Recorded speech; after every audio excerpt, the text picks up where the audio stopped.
El Pacte Terrassa per l'Accessibilitat Universal ja és una realitat. Aquest dijous l'han signat els 37 membres de la taula de la discapacitat, representants de tots els grups polítics municipals i l'alcalde Pere Navarro al Saló de Plens.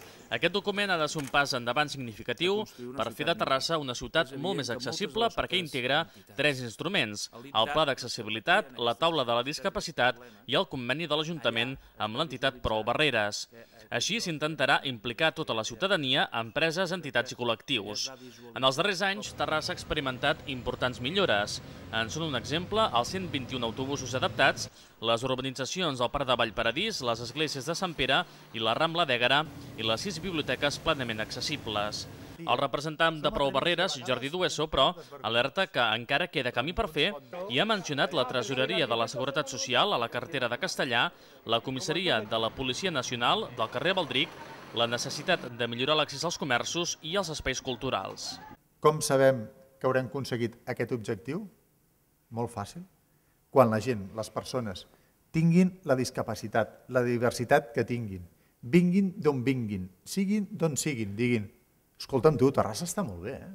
Sí, Terrassa està molt bé. És accessible. Puc anar a comprar el pa. Puc entrar a qualsevol bar a fer un cafè. Fins i tot vaig anar a una botiga i vaig emprovar les sabates a dintre, sí?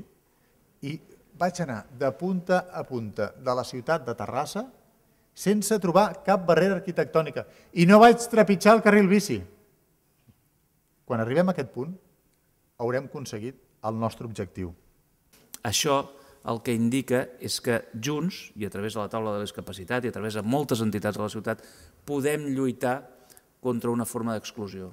Però aquesta forma d'exclusió és el símbol de moltes altres formes d'exclusió de les que avui correm el risc de patir. El Pacte Terrassa per l'Accessibilitat Universal proposa activitats formatives, la revisió del Pla d'Accessibilitat, crear distintius dels locals públics accessibles, impulsar un portal d'internet i organitzar jornades sobre accessibilitat universal.